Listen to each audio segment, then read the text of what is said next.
Bienvenue sur le service public libre, vous êtes sur le champ, l'émission qui participe à la reprise du pouvoir. Et aujourd'hui, je suis avec Stéphanie et Alex. Bonjour. Bonjour. Du syndicat Gilets jaunes. Voilà. Donc on va discuter un peu avec vous du syndicalisme aujourd'hui en 2021, de votre initiative du du syndicat Gilets jaunes que vous avez inauguré à l'occasion du 17 novembre 2020 pour les 2 ans des Gilets jaunes. Alors déjà pour commencer, est-ce que vous pourrez vous présenter brièvement, je ne sais pas par qui on commence. Je vais commencer. Ouais. Donc moi je suis Stéphanie, je suis syndiquée en fait depuis plus de 20 ans maintenant. On était auparavant, j'ai toujours été dans le même syndicat, mais ce syndicat était auparavant affilié à la CFDT, avec laquelle on a eu de grosses dissensions politiques évidemment. On a essayé de se battre de l'intérieur, ça a été peine perdue, à tel point qu'ils ont fini par nous mettre sous tutelle, un peu comme on met une personne physique sous tutelle, c'est-à-dire que comme on n'était pas d'accord sur les ouvertures du dimanche, à l'époque c'était Macron qui était déjà ministre de l'économie. C'était au moment de la loi travail, c'est ça? C'était avant. Même avant. C'était avant la loi travail. Oui, d'accord. c'était encore avant. Macron était ministre de l'économie à l'époque. Et oui, c'était avant qu'il y ait une écrite de la loi travail, parce que c'est lui qui l'a écrite. Et donc, on n'était pas d'accord avec la CFDT qui voulait négocier les ouvertures de tous les commerces le dimanche. On pense que c'est une mauvaise chose. Et donc, ils nous ont neutralisés en nous mettant sous tutelle, en nous fermant nos bureaux, nos comptes bancaires. Du jour au lendemain, on s'est retrouvés sans rien, de façon autoritaire et sans aucun droit à la défense. Donc ça se passe comme ça à la CFDT. Il n'y a pas que la CFDT d'ailleurs qui fait ça. On a fini par se désaffilier et on est devenu indépendant. Donc j'étais secrétaire générale adjointe de ce syndicat et devenu indépendant. Donc l'indépendance a été votée en congrès avec nos sections syndicales, démocratiquement. Et depuis, on roule comme ça. Et depuis que les Gilets jaunes se sont levés, pour ma part, et Alex aussi, il va le dire lui-même, j'ai été super enthousiaste tout de suite. Bien que les autres centrales aient dit il ne faut pas y aller, c'est pourri par l'extrême droite, c'est un piège, etc. J'ai vu vraiment le peuple se lever sans filtre, sans rien, sans parti politique et sans syndicat, et c'était la première fois que ça se produisait. Et donc nous, on attendait ça depuis 15 ans, quoi, depuis 20 ans même. Et donc on y est allé, en gilet jaune, sans faire de promotion syndicale, parce qu'on a bien compris que les syndicats avaient mauvaise presse, et de toute façon, nous aussi on les déteste, parce que les grandes centrales sont pourries, mais on y reviendra peut-être. Et donc on était indépendants déjà à l'époque. Et après, on a noué des liens avec des Gilets jaunes, des groupes, et après est venue l'idée du syndicat Gilets jaunes. Mais peut-être qu'on en reparlera plus tard. Alors, pour ma part, mon parcours, en fait, ça fait depuis que j'ai 18 ans que je fais de la rébellion. Je n'accepte pas les injustices, je n'accepte pas, ça a commencé à l'école d'ailleurs, je n'accepte pas dans le monde dans lequel on vit, où il y a des inégalités, à travers n'importe quelle personne. Donc je n'accepte pas ça, c'est au fond de moi, donc je suis convaincu qu'il faut faire bouger les choses. Et pour ça, je me suis effectivement, dès le départ, comme tout le monde, j'ai pris un job d'été pour pouvoir survivre, parce que voilà, donc j'ai fait un petit job et j'y suis resté. Mon petit job, c'était chez Carrefour, et j'y suis toujours. Ouais. Je suis salarié Carrefour, et j'ai pas bougé. Je les ai envoyés une douzaine de fois au prud'homme.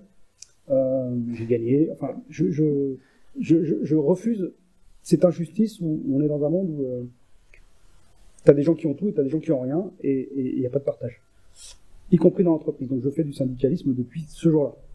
Donc j'ai commencé à la CGT, et la CGT, quand j'ai vu leur état d'esprit, alors quand je parle de la CGT, c'est vraiment les personnes qui représentent les syndicats, parce que avant tout un syndicat c'est quelque chose de bien. C'est juste les personnes qui les représentent qui ne sont pas bien. Et chez Carrefour, la CGT, c'était des pourris, c'est des vendus. Donc du coup, je me suis rabattu sur un autre syndicat, la CFDT. Comme il n'y avait personne, je me suis dit, je vais ouvrir le chemin de la CFDT, et puis je vais faire ma vie. Ça n'a pas plu du tout à la CFDT, d'accord? Parce que la CFDT, faut surtout pas... C'est une confédération, de toute façon, d'ailleurs, même la CGT aussi, c'est une confédération. C'est ça. Voilà. Mais en fait, souvent, les gens ne comprennent pas aussi comment ça fonctionne, les syndicats aujourd'hui. Peut-être qu'on va y revenir après. On va y revenir après, d'accord, ok, ça marche. Alors, du coup, j'ai monté la CFDT, on a fait des super trucs chez Carrefour, on a vraiment contesté, absolument tout. Puis ça n'a pas plu. Et à un moment donné, comme l'a dit Stéphanie, la CFDT a fait appel un peu plus haut au niveau du gouvernement parce qu'on avait fait fermer le magasin Sephora des Champs-Élysées quand il était ouvert jusqu'à 1h du matin parce que les salariés ne voulaient pas travailler jusqu'à 1h du matin. Donc on l'a fait fermer. Et ça n'a pas plu au gouvernement parce qu'il voulait absolument que les commerces ouvrent le soir. Et donc à l'époque, c'était Manuel Valls qui, d'après ce qu'on sait, a eu un entretien avec Laurent Berger, d'après ce qu'on sait. Et ça aurait été le départ de notre mise sous tutelle puisque Manuel Valls a dit « Ton syndicat là, du commerce nous fait chier, faut le dégager. » D'accord. Bon, on n'a pas de preuves, quoique on a des éléments qu'on sortira plus tard. En tout cas, c'est parti de là. Donc, du coup, la CFDT nous a mis un peu sous tutelle. Parce que la CFDT, à l'époque, ne voulait pas que... Donc, vous aviez, à cette époque-là, vous étiez ensemble dans le même syndicat affilié à la CFDT. Tout à fait. Et c'est vous qui avez créé ce syndicat donc, c'est commerce... Commerce et services. Commerce et services. Et restauration. Ouais. C'était vous qui l'aviez créé? Vous êtes un cofondateur avec d'autres personnes? Alors, sous sa forme indépendante, oui. Sous la forme CFDT, non. Voilà. Mais après, quand on est devenu indépendant, on a modifié nos statuts pour émettre, il y a 6 ans déjà, ce que réclament aujourd'hui les Gilets jaunes, c'est-à-dire des mandats révocables. Le soutien financier à la grève, ça c'est un truc syndical, parce qu'on estime que ces confédérations qui sont riches à millions devraient soutenir les adhérents quand ils sont en grève, c'est la moindre des choses, financièrement, parce que sinon la grève ne tient pas et tout le monde le sait. Et on a mis quoi d'autre dans nos statuts, de la démocratie directe, enfin voilà, des choses un peu révolutionnaires. Donc, sous sa forme indépendante, oui, c'est nous qui avons fondé le syndicat. D'accord. Ouais. Et du coup, la CFDT, elle avait un double discours, parce que devant les médias et devant leur convoi, ils disaient qu'ils étaient contre le travail du dimanche, contre les ouvertures du soir, etc. Mais en fait, dans la réalité, ils n'étaient pas du tout. Donc nous, quand on disait qu'on était contre, qu'on se battait pour ça, ça faisait désordre. Donc il a fallu nous dézinguer.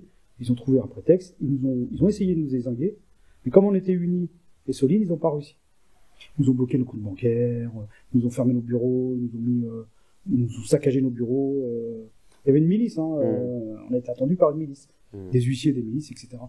Et du coup, comme on était unis, on était tous ensemble, on était forts ensemble, on a résisté et du coup, on est leur petit caillou dans la chaussure parce que même en se barrant de la CFDT, en devenant indépendant, on est en train de grappiller du terrain sur leur nouveau syndicat qu'ils ont mis en place, parce qu'ils nous ont remplacés.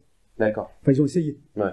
Et ils n'y arrivent pas. Parce qu'on est là, et nous, on travaille, on fait vraiment le job pour les gens. Et donc, on les fait chier encore à aujourd'hui. Et bien, justement, est-ce que vous aviez concrètement obtenu des victoires à travers ce travail de syndicaliste dans les entreprises? Les victoires, on en a eu tout le temps. Parce que rien que quand tu défends quelqu'un qui va se faire licencier, c'est une victoire. La personne va se faire licencier, toi t'interviens, tu réussis à la faire intégrer ou pas, qu'elle perde son boulot. Ça, c'est déjà une grande victoire. C'est des petites victoires individuelles, d'accord? Mais oui, ça on y arrive. Et parfois, si la personne n'était pas passée par notre syndicat, parce qu'on les faisait chier, ils savaient qu'on avait un certain pouvoir de nuisance, se serait fait virer. Ça, c'est clair et net. D'accord. Donc oui, on a des petites victoires. Ok.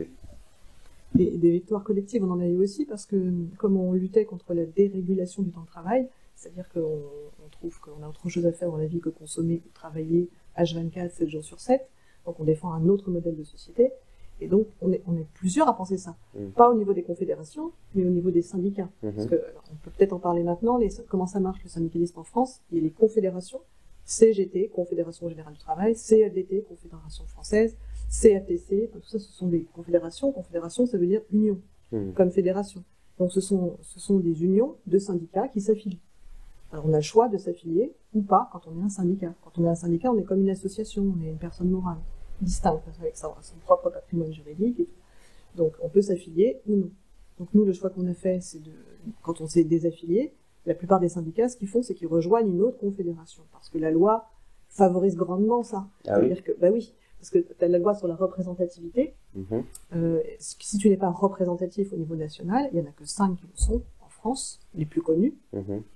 CGT, CFDT, FO, CFTC et CGC. Les catégories, elles ne défendent que les cadres, elles en maîtrise. Donc ce sont les 5 représentatifs. Si tu n'es pas représentatif au niveau national, tu perds énormément de moyens pour fonctionner. Tu peux pas désigner de délégués syndicaux. Après, c'est dans les boîtes, c'est compliqué, mais je vais faire simple. Tu peux pas avoir des conseillers au prud'homme. Tu peux pas, enfin, tout est lié à ça. Donc, en principe, les syndicats, ce qu'ils font pour sauver les mandats de leurs militants, pour avoir plus de pouvoir, pour aller au prud'homme, pour aller siéger à la même la CPM, la caisse primaire d'assurance maladie, enfin, il y a tout un tas de trucs comme ça. Et bah, ils rejoignent une autre confédération. Nous, c'est un peu comme dans les partis politiques, quoi, en fait, finalement. Peut-être un peu, oui. Un peu. C'est-à-dire pour être audible dans son discours ou pour avoir un poste de pouvoir, il faut s'allier à une grosse structure. Oui, dans ce sens-là, oui, le parallèle est juste. Et donc nous, au lieu de faire ce choix, on est resté indépendants. Mais on a d'autres syndicats qu'on connaît, qui sont très bien, qui sont CGT, Sud, Commerce, donc on parlait à l'époque. Et on a fondé un truc assez historique, c'est une intersyndicale. Donc les intersyndicales, on en entend parler quand il y a un problème d'usine qui ferme. Parfois, ils font des intersyndicales comme ça, mais qui ne durent pas dans le temps. Nous, on a fait une intersyndicale qui dure depuis 12 ans, il me semble, parce qu'on l'a créée en 2008. Et cette intersyndicale, qui n'a pas d'identité juridique, parce qu'on est libre chacun, on est 5 syndicats du commerce, donc les autres sont affiliés à des confédérations, pas nous, mais on va en justice, donc on mutualise nos moyens, pour aller en justice tous ensemble pour lutter pour les mêmes choses. Et ça dérange beaucoup les grands patrons du commerce, énormément. Et Bernard Arnault, quand on a fait fermer Sephora sur les Champs-Élysées, il a été tellement furax qu'il est intervenu à la radio pour dire que c'était inadmissible et qu'on gagnait, nous, des millions à faire ce genre de choses, à empêcher les entreprises, bref, ce qui est totalement faux, évidemment, si on était riches à millions, ça se saurait, et on aurait fait autre chose de plus ambitieux peut-être. Mais voilà, donc au niveau collectif, on a des victoires systématiquement avec cette intersyndicale, parce qu'on attaque les patrons qui ouvrent illégalement le dimanche, qui ouvrent illégalement la nuit, il y en a plein, qui ouvrent illégalement les jours fériés, bon, et on obtient systématiquement gain de cause devant les tribunaux, puisque la loi est avec nous sur ce point-là. Donc on a, oui, des victoires, bien sûr. D'accord. Très bien. Vous avez quelque chose d'autre à ajouter par rapport à votre parcours militant, ou maintenant s'il nous reste un tout petit peu de temps, allez, on peut dire que, en gros, c'est pas la base, c'est pas les syndiqués de base qui sont en cause, c'est ceux qui sont au-dessus. Ouais, en bas, il y a des gens très très bien, mais ils sont rattachés à une structure et ils n'en bougent pas parce que si t'as pas les moyens de bouger, tu vois, si t'es pas dans une organisation syndicale représentative, tu peux pas trouver un local comme ça, c'est compliqué. Ouais. Voilà, donc la base, en fait, c'est en train de nourrir des organisations pourries. Mais c'est pas contre. Non, c'est comme justement, je vous ai parlé avec les partis politiques, c'est comme dans les partis politiques, c'est comme dans les associations, dans les grosses ONG. Tu trouves des gens formidables qui justement ont envie d'agir pour le bien, mais malheureusement, ils ne veulent pas se détacher de grosses structures où tu dis je suis dans une plus grosse structure, je vais avoir donc davantage de moyens pour agir, mais en même temps, tu vas être contraint, tu vas devoir fonctionner dans un certain cadre défini par cette structure et tu pourras pas te dépasser du cadre, quoi. Si tu te dépasses du cadre, t'as un mouton noir, un petit canard, etc. Donc nous, effectivement, l'idée qu'il y a à travers les gilets jaunes et puis l'idée que nous défend, c'est de nous libérer des structures pour pouvoir dire, mais en fait, est-ce qu'on a besoin de ça pour fonctionner fondamentalement? Juste, si je peux rajouter, pourquoi on considère que les confédérations sont corrompues et pourries? C'est parce que la grosse majorité de leur financement ne viennent pas des cotisations des adhérents. Ça vient de subventions de l'État et des patrons. Et ça se chiffre à plusieurs centaines de millions d'euros. Donc c'est considérable. Ils ont d'ailleurs des patrimoines colossaux, des châteaux, des immeubles. Il y a eu plein d'histoires de rétrocommission, je crois. Enfin, rétrocommission n'est peut-être pas le terme approprié, mais en tout cas de transfert d'argent justement entre le patronat, les syndicats. Oui, avec des gens qui ça c'est légal en fait. Oui. Ils appellent ça l'argent pour le dialogue social. Voilà. Mais du coup, comme tu ne mords pas la main qui te nourrit, il est bien évident. Plus l'Union européenne aussi qui finance. Oui, l'Union européenne. Alors, en font partie les gros. La CFDT en fait partie, mais la CGT aussi en fait partie. Et je crois que le président de cette confédération des syndicats européens, c'est Laurent Berger. Oui, en France. Parce que dernière nouvelle, c'était Laurent Berger. Et donc du coup, ça, justement, je voulais revenir par rapport à ça. C'est une petite précision qui était importante parce que tu parlais tout à l'heure du financement de la grève. Donc ce qu'il faut préciser justement au niveau du fonctionnement des confédérations syndicales, c'est que donc les syndicats récoltent des adhésions auprès de leurs adhérents, ils envoient la majorité de ces adhésions au niveau de la centrale, qui après redistribue des miettes aux aux syndicats qui appartiennent à cette confédération. Alors, à la limite, on peut c'est comme des proxénètes, c'est-à-dire que, non, mais on n'est pas loin de ça, parce qu'en fait, c'est toi qui fais le boulot. Ouais. Tu vas chercher les adhérents, tu récupères l'argent des adhérents qui, normalement, redevraient redescendre aux adhérents. Ben non, c'est eux qui le gardent. Ils font quoi avec et avec cet argent, là où c'est très drôle, et là où on peut faire cette comparaison, c'est que par exemple, nous, dans notre syndicat, où on était affilié à la CFDT, on payait notre loyer. Ouais. On payait nos drapeaux. C'est-à-dire que si tu voulais acheter un drapeau CFDT, si tu voulais un drapeau CFDT, il fallait l'acheter. Ouais. Tu payes une cotisation, tu vas acheter tes drapeaux, tu vas acheter tes autocollants, tu payes tes avocats. C'est nous qui payons les avocats avec la petite participation que nous fournissaient les adhérents, parce que un adhérent, pour donner un exemple, tu vois, quand il cotise 10 euros par mois, nous on en récupérait 1,5 euros. Non, 2,50. 2,50. Ouais, c'est ça. On récupérait 2,50. Tout le reste, ça allait dans les autres structures. Vous récupériez 25% des adhésions, alors que moi j'imaginais que, grosso modo, vous récupériez la majorité de vos adhésions, plus une partie que le syndicat, la centrale, justement, via les subventions et tout, vous fournissez. Ils récupèrent du coup, 75%. Je comprends pas qu'est-ce qu'ils font de cet argent, des subventions, ils ont des millions d'euros. Alors à quoi ça sert? Parce que ça finance pas les grèves, ça finance pas les caisses de grève. Parce qu'il y a les caisses de grève aussi, on voit les mecs de la CGT venir quémander pour les caisses de grève. Donc, à quoi sert l'argent des adhésions dans les syndicats? Si tu fais un calcul rapide, il y a à peu près 500 000 adhérents CFDT. Ouais. D'accord? C'est à peu près ce qu'ils disent, c'est ce qu'on a pu constater à peu près. Ouais. Chaque adhérent paye à peu près 10-12 euros de cotisation par mois. Il récupère 76% de 10 euros d'un adhérent par mois. À 500 000 adhérents. Tu fais un petit calcul, tu regardes à peu près ce qu'ils ont. C'est du concret. Et nous, ils nous reversent que les miettes. Et avec ces miettes-là, nous, on doit faire le boulot. C'est-à-dire que si tu veux engager une action d'USIS, c'est à nous, avec notre petit pourcentage, de payer les avocats. C'est à nous de payer notre matériel, c'est à nous de payer notre acte. Il n'y a rien. Donc cet argent, qu'est-ce qu'ils en font? Voilà. Eh bien, cet argent, en tout cas à la CFDT, puisqu'on le sait, ils ont un patrimoine de 350 millions d'euros. Des réserves. C'est une réserve. D'accord. Qui sert. Alors nous, on nous a expliqué qu'en cas de coup dur. C'est quoi un coup dur? On ne sait pas, parce que. Si, il l'a dit. Enfin oui, il nous l'a dit. En cas de coup dur, il faudrait se servir de cette somme pour pouvoir faire survivre le syndicat. Et c'est quoi un coup dur, du coup? Alors, parce qu'on avait posé la question, comme on était en conflit avec eux, évidemment, on avait posé ça sur la table. Alors, tout le monde peut les voir, ce sont les comptes CFDT ou CGT, c'est sur leur site internet, et ils ont l'obligation de les publier, et donc tout le monde peut les consulter. Donc, on raconte pas de bêtises, c'est aisément vérifiable. Donc, 300 000 euros de réserve, qu'est-ce qu'ils font de cet argent? Alors, 300 millions. 100 millions, oui, pardon, millions. Ben, ils spéculent, par exemple. Ils ont de l'argent placé en bourse. C'est formidable. Mais c'est extraordinaire. Donc, encore une fois, ils achètent du bitcoin, j'espère, pour... Ça, je sais pas dans le détail, c'est pas précisé, mais comment tu veux mordre après la main qui te nourrit, encore une fois, quoi. Ouais. Donc, tu spécules en bourse, tu as des ils font faire des petits... C'est ça. Alors, et alors, quand on a posé sur la table 300 millions, bah, qu'est-ce que c'est? Pourquoi autant d'argent? Pourquoi un patrimoine aussi? Alors, on nous a dit, sans rigoler, que si demain le gouvernement changeait et qu'il était contre les syndicats, bah, au moins ils auraient une poire pour la soif.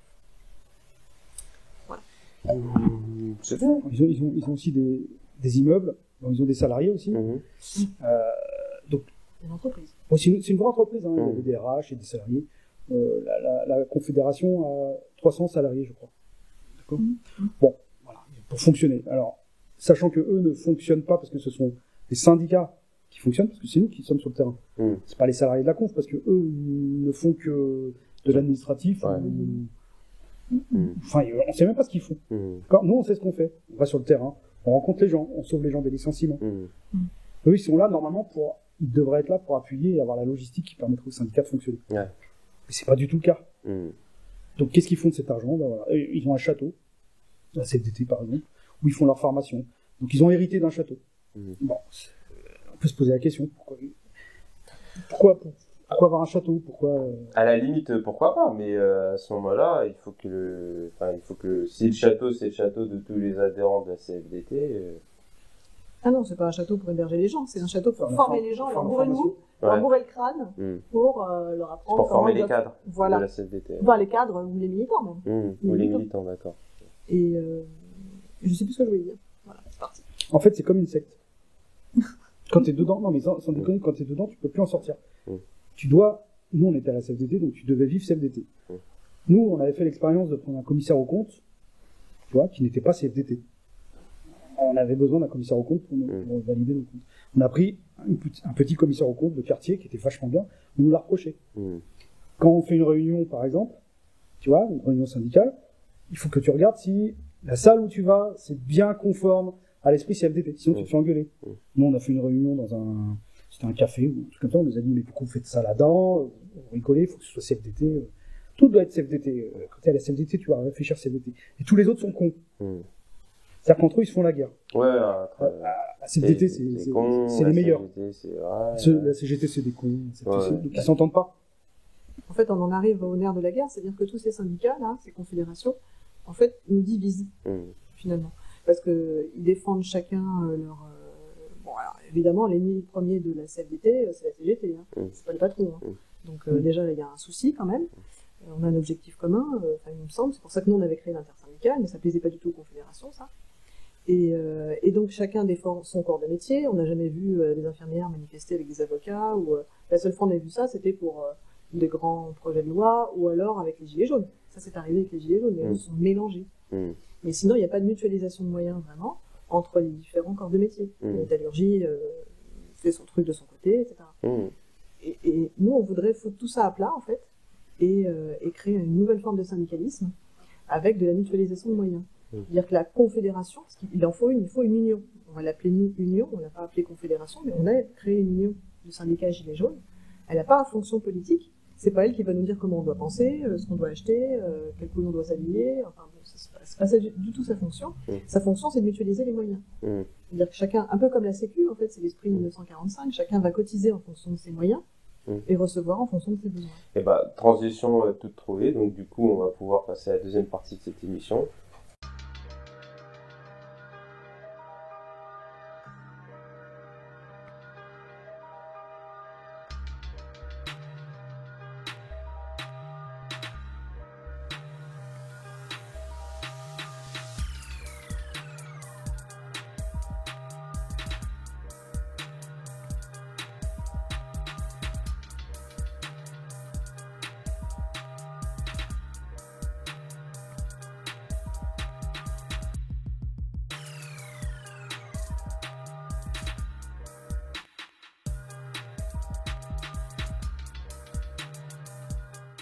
Donc du coup, vous allez pouvoir nous parler maintenant de votre syndicat Gilets jaunes.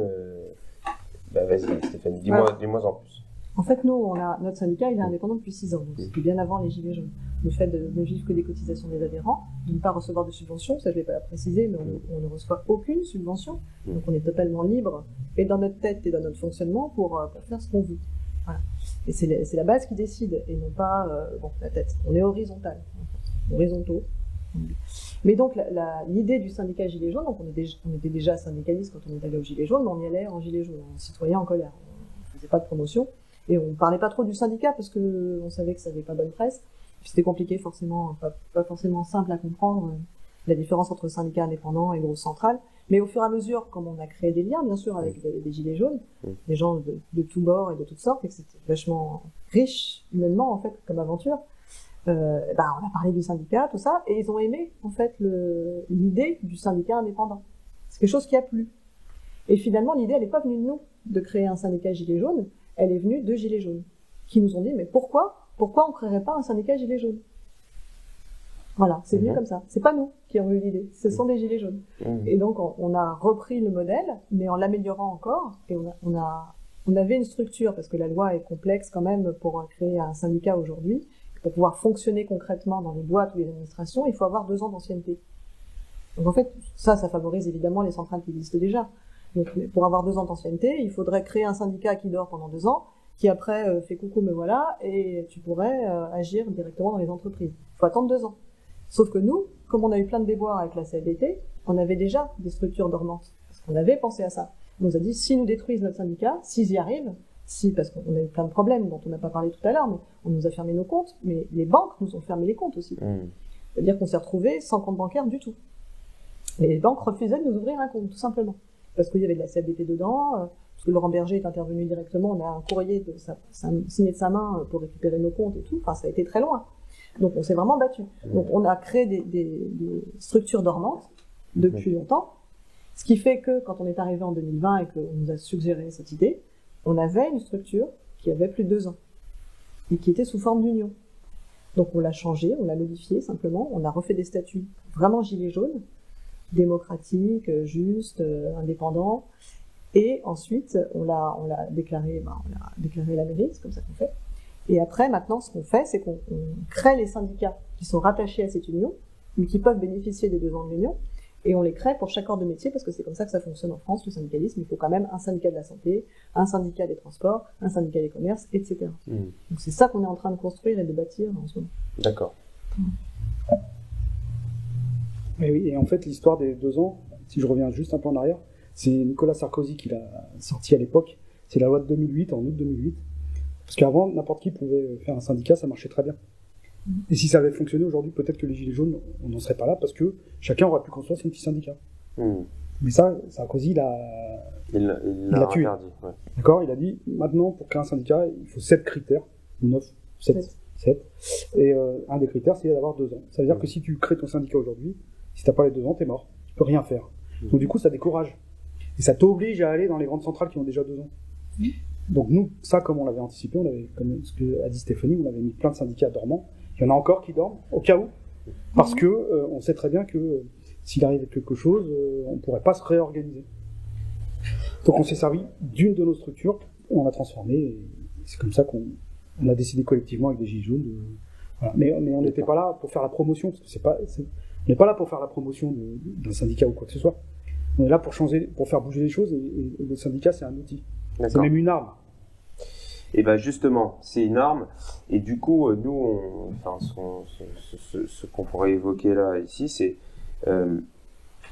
est-ce que c'est une arme qui peut être utilisée dans le cadre de la reprise du pouvoir? Parce que souvent aussi, le reproche qu'on peut faire aux syndicats, tels qu'ils existent en tout cas depuis plusieurs décennies maintenant, c'est que les syndicats jouent un rôle, on va dire, de compromis social avec les entreprises dans une logique, on va dire même marxiste, de faciliter, on va dire, l'exploitation des travailleurs, parce qu'au final, c'est simplement trouver un petit compromis avec le grand patronat, etc., de manière à ce que ça arrive à continuer, et puis on négocie finalement que la couleur d'échelle. Est-ce que c'est possible qu'on ait un retour d'un syndicalisme réellement révolutionnaire qui permette aux travailleurs, comme on dit aux travailleurs, aux salariés, de trouver du pouvoir au sein de leurs entreprises et du coup de reconquérir leur outil de travail? Alors c'est même encore pire que ce que tu as dit au départ, c'est que les syndicats ils font pas de compromis, c'est-à-dire qu'ils sont le fusible entre le peuple et le gouvernement. C'est-à-dire qu'ils font en sorte qu'il n'y ait pas de rébellion. Il n'y a plus de compromis là, c'est vraiment, on fait en sorte que. C'est pour ça qu'ils sont divisés, c'est pour ça qu'ils nous mettent dans une boîte en disant tu réfléchis que comme ça, parce que tu ne peux pas te rebeller. D'accord? Donc, à partir du moment où tu deviens indépendant et que tu sors de ce système comme nous on l'a fait, la rébellion est possible. Parce que là, du coup, il n'y a plus de limite. Ce que les Gilets jaunes ont fait, c'est ce que les syndicats auraient dû faire à l'époque. Et s'ils l'avaient fait, si les syndicats l'avaient fait, il n'y aurait pas eu de Gilets jaunes. Parce que du coup, on serait dans une logique de rébellion, de contre-pouvoir. Donc nous, ce que nous pensons faire, c'est exactement ce qu'on fait Gilets jaunes, c'est-à-dire qu'on est complètement libre de faire ce qu'on a à faire pour être le contre-pouvoir du gouvernement. En fait, le rôle d'un syndicat, c'est d'être un contre-pouvoir. Pas forcément de prendre le pouvoir, mais c'est un contre-pouvoir.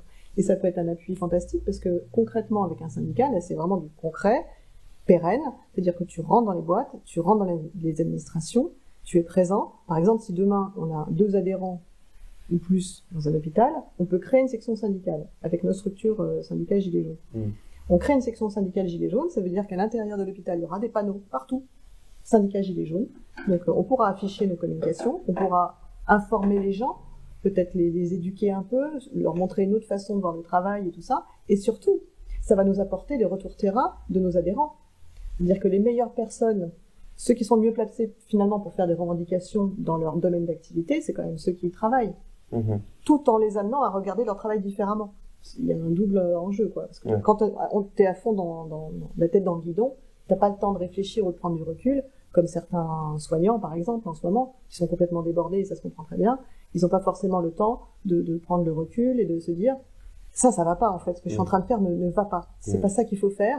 Qu'est-ce que je peux proposer pour que ça aille mieux? Mais il y en a qui le font. Ouais. Il y a des collectifs qui existent et qui le font déjà.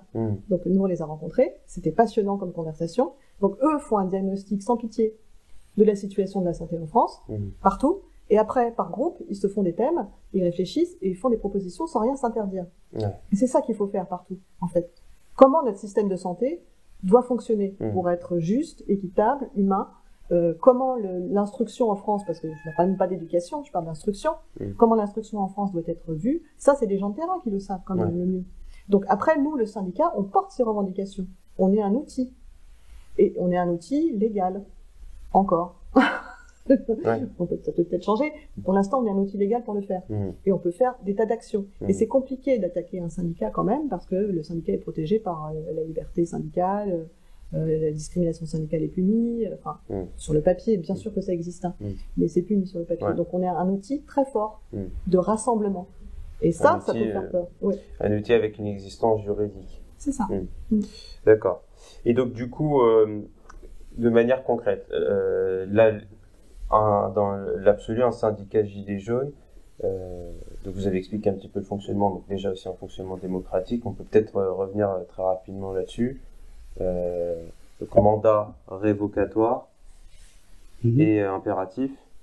C'est-à-dire que lorsqu'on élit son représentant syndical, c'est-à-dire qu'en gros, tu as un mandat du syndicat dans une boîte ou même en dehors de la boîte. Si tu déconnes, par exemple, si tu te vends à la direction, si tu te vends au gouvernement, ou si tu parles dans la presse, enfin, un truc qui n'est pas normal, tu vois, dans un syndicat, un vote et tu dégages. C'est aussi simple que ça. Donc ça t'oblige à rester droit. Ça t'oblige à faire les choses bien. Si tu commences à être corrompu, si tu commences à dévier, t'auras des gens qui vont dire toi tu dévies, on fait un vote, tu dégages. Ça c'est bien inscrit dans nos statuts. Donc nous ça nous oblige. Mais moi à la limite, Stéphanie, on s'en fout parce que nous on est droit, d'accord. Mais quelqu'un qui voudrait, par exemple, s'approprier le truc ou faire des choses qui sont pas correctes, il dégage. Ça c'est vachement innovateur parce que s'il y avait eu ça dans les autres syndicats, le moustachu, Monsieur Martinez ou Laurent Berger, ils auraient dégagé parce que dans la base des autres syndicats, ils les détestent. Tous les CGTistes, la plupart qui sont en bas, ils aiment pas ce que fait Martinez, par exemple. Donc, d'avoir l'opportunité de mettre un vote comme ça aurait permis de faire bouger les choses. Alors, nous, on l'a fait. La plupart, ou en tout cas, effectivement, j'ai rencontré quand même pas mal de gens, même dans la CGT, qui arrivaient à le défendre. Mais peut-être que le fait qu'il y ait ce mandat révocatoire aurait incité plus de gens à participer au syndicat aussi, parce qu'ils se seraient dit, enfin moi je pense aussi qu'il y a beaucoup de gens justement qui veulent plus s'affilier à un syndicat parce qu'ils se disent mais moi j'ai pas envie que l'autre il parle à ma place quoi. Pour après dire bon finalement c'est bien, on a trouvé le compromis qu'il fallait avec le gouvernement, on arrête la grève etc. si la base veut plus. Alors qu'effectivement surtout dans l'idée d'un syndicat, je pense, c'est que la parole portée par ce syndicat soit celle de la base. Si les gens ont envie de poursuivre le combat, la grève, etc., que cette parole-là soit entendue au niveau national. Et en fait, quand tu sais que tu rentres dans une structure où les mandats sont révocables, où les mandats sont impératifs, déjà tu penses différemment, et tu vois les choses différemment. Si tu te dis, comme face à un président de la République aujourd'hui, de toute façon, on est mort et il va nous faire chier jusqu'à 2022. On n'a rien d'autre à faire, rien n'est possible, rien n'est prévu dans la Constitution. Tu penses pas de la même façon que si tu sais que s'il y a 150 000 personnes qui décident, qui signent une pétition, paf, ça peut bouger et on peut avoir un référendum et peut-être que le président peut être destitué. On pense pas pareil. Donc l'éducation est différente. Donc le mandat impératif et le mandat révocable, ça c'est très important. Et après, tu as posé une question sur la démocratie. Non, oui, donc c'était ça. Donc le mandat révocatoire, et puis d'autres aspects de votre fonctionnement, enfin du fonctionnement de l'union ou des syndicats à l'intérieur. En fait, on a fait un adhérent, une voix, par exemple, au niveau de la démocratie. C'était pas le cas avant? Alors, c'est pas le cas dans les autres centrales. Ah ouais? Non, c'est pas le cas du tout. Quand ils font des congrès, ce sont des représentants qui sont convoqués, c'est pas l'ensemble des adhérents qui sont consultés. Jamais. Ça n'arrive jamais. Nous, par exemple, à la CFDT, mais la CGT, c'est exactement la même chose. À la CFDT, quand ils ont décidé de négocier le dimanche, je reprends cet exemple parce qu'il était parlant, parce que nous, on était syndicat du commerce parisien à l'époque, aujourd'hui on est national, mais à l'époque on était parisien, donc on était directement impacté. On aurait dû être consulté en tant que syndicat, déjà. On n'a jamais été consulté par la Confédération. Pourquoi ? Qui a décidé là-haut que c'était OK de travailler le dimanche ? En tout cas, c'est pas les salariés du commerce qui l'ont décidé. Et puis c'est pas les horaires qu'il faut augmenter, ce sont les salaires. Bon, après, c'est toute la revendication qui se met en place. Donc nous, on a mis dans nos statuts un adhérent, une voix. Donc on se débrouillera logistiquement, techniquement, pour que quand on fasse des congrès, ceux qui peuvent se déplacer, ils viennent. Ceux qui peuvent pas, ils le font en visio, mais ils peuvent voter. Voilà. Ils peuvent voter en connaissance de cause. Ils ont les informations en amont, ils sont pleinement informés. Parce que voter n'importe quoi sans être informé, c'est pas bon non plus. Donc ça demande beaucoup de travail et de compétences quand même. Donc toutes les bonnes énergies sont les bienvenues pour nous rejoindre et nous aider là-dessus. Mais en tout cas, dans les statuts, c'est écrit comme ça. D'accord. Il y a un autre truc qui est écrit aussi, c'est on ne parle pas dans la presse, surtout les médias mainstream, les plus importants, parce que la presse, on n'en a pas besoin de cette presse qui nous bourre le crâne. Ouais. Donc on ne va pas parler comme ça à la presse, on ne va pas s'exprimer si on n'a pas l'accord de tout le monde. Ah voilà, d'accord. Ouais. Si effectivement on a un sujet à évoquer dans la presse, qui peut être bénéfique, on en parle, on se dit est-ce qu'on va sur un de ces plateaux, est-ce qu'on est interviewé, si on est d'accord on le fait, mais sinon on ne le fait pas. Donc c'est l'union qui va poser la question à l'ensemble des syndicats pour savoir si sur tel combat, on va dire par exemple, en fait, comme l'union est composée, comme l'union est composée de tous les syndicats, en fait, c'est pas compliqué. On est tous ensemble horizontalement. Donc, si on se dit là, est-ce qu'on va parler à BFM parce qu'ils veulent nous interviewer, on en parle entre nous. Si on n'est pas d'accord, on n'y va pas. Mais si par exemple dans un cadre où je vous le souhaite, le syndicat, enfin votre union est composée de milliers d'adhérents. Il sera toujours envisageable de pouvoir poser la question comme ça. Tiens, demain ou après-demain, on est invité sur BFM. Qu'est-ce qu'on fait ? Est-ce qu'on y va ? On n'y va pas ? Alors, pour l'instant, on n'est pas des milliers, donc ça se pose pas. Je sais, mais c'est pour ça que je fais un peu de prospective. Mais on a quand même besoin de représentants. C'est-à-dire que la démocratie directe permanente n'est pas efficace au quotidien. C'est ça. Il faut qu'on soit capable de prendre des décisions rapides sur certains sujets et tout ça. Donc évidemment, on élira des représentants.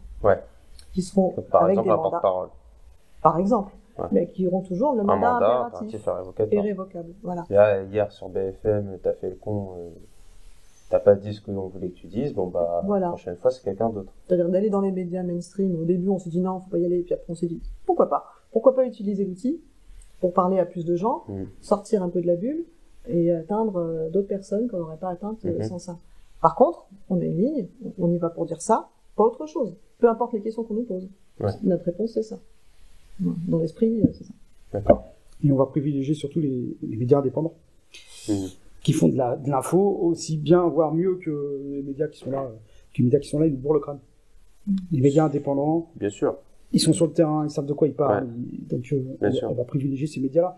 Les grands médias, ils nous bourrent le crâne. Quand vous regardez BFM toute la journée, il faut pas, non, quand ils vont vous dire que le ciel est rouge, en fait, il y a un filtre bleu, vous l'entendez 24, vous allez être certain que vous allez dire, mais non, en fait, le ciel est rouge. Ils ont raison, parce que c'est passé à BFM. Ils nous bourrent le crâne.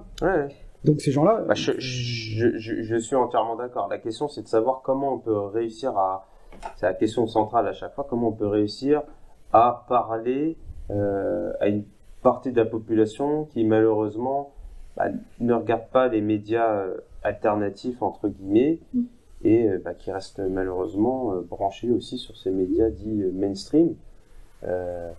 C'est pour ça qu'on on avait reçu la dernière fois Sylvain Baron qui parlait justement de l'intérêt à ce qu'on puisse récupérer les médias, notamment les médias qui sont censés être les nôtres, à savoir les médias de service public comme France Télévisions, Radio France, pour qu'on puisse donner la parole aux gens qu'on a envie d'entendre et qui n'ont jamais la parole, que ce soit par exemple vous ou d'autres.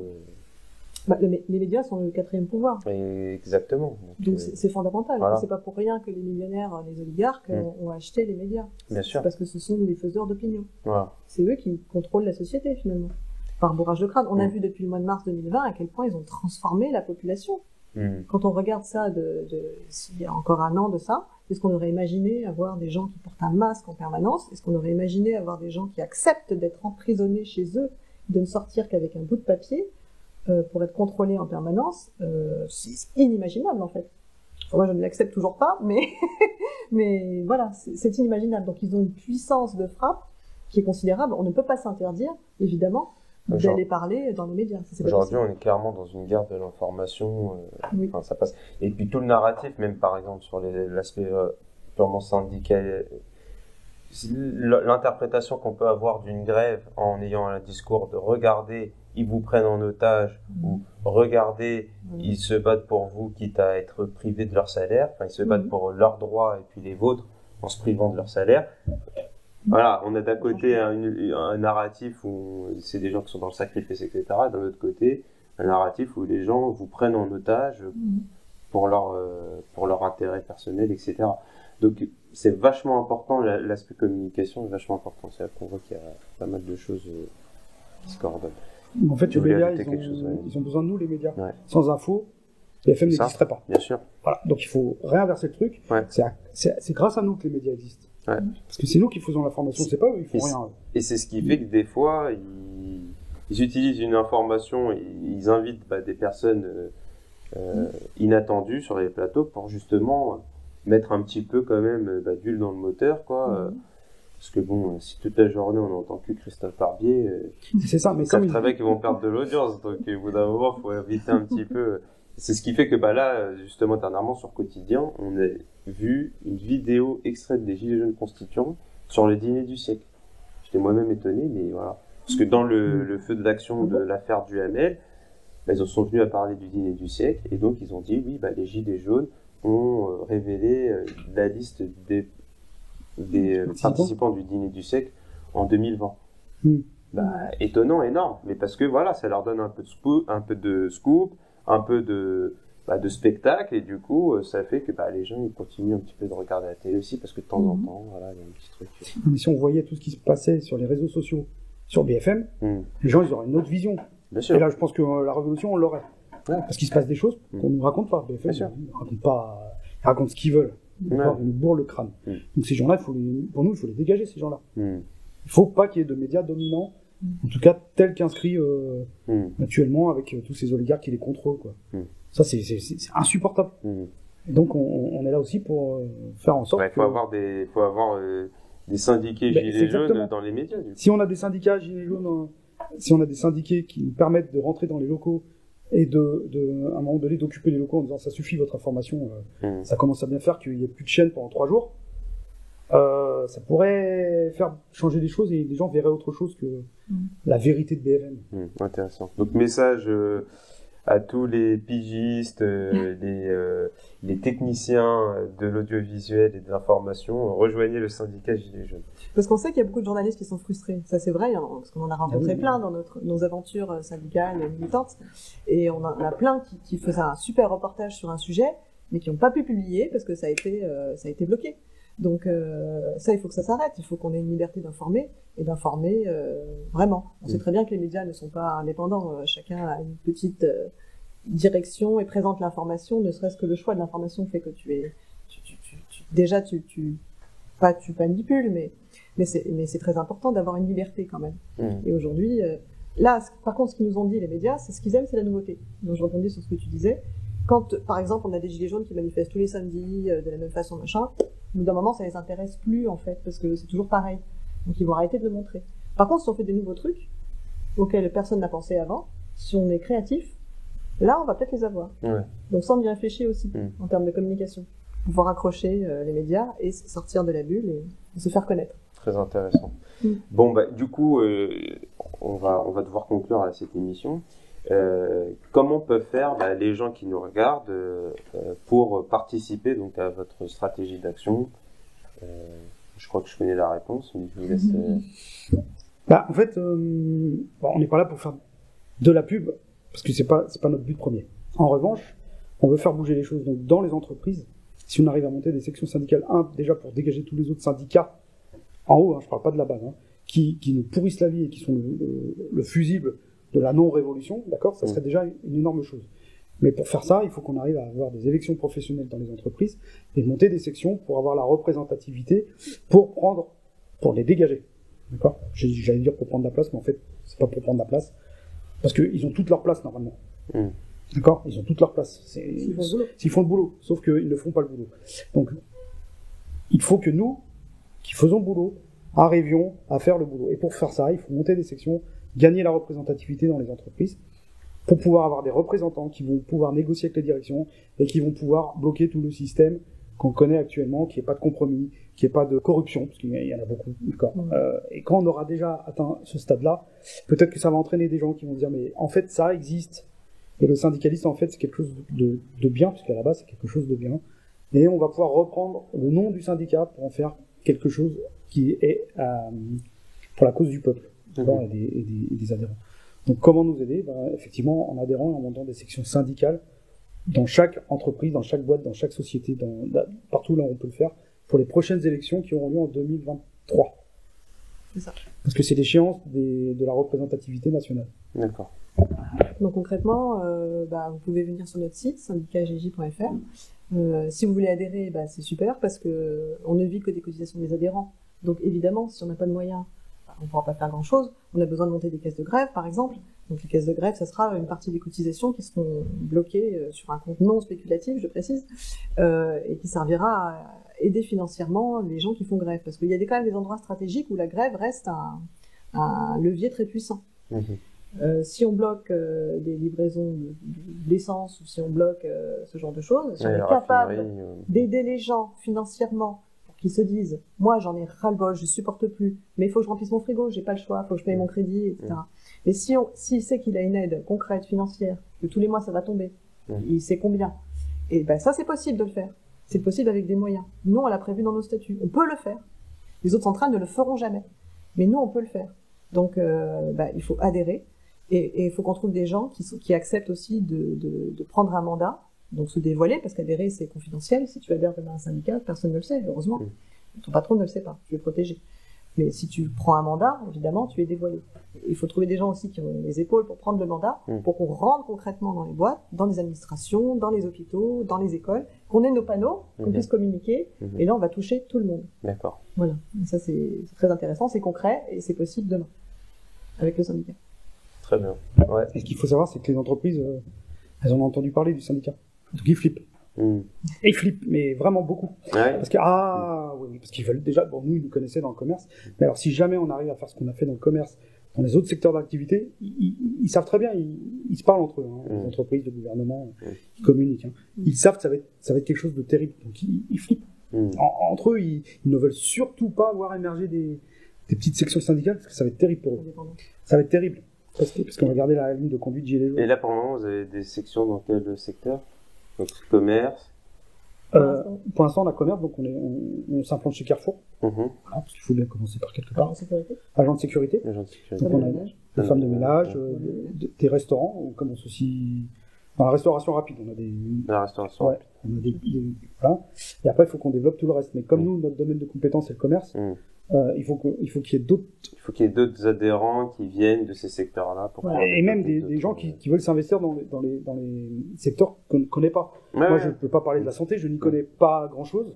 D'accord ? À part le droit du travail, il faut vraiment qu'il y ait des spécialistes qui prennent comme nous le secteur de la santé. Mais on a trouvé des gens. Et dans tous les autres secteurs. Formidable. Pourquoi pas la police aussi ?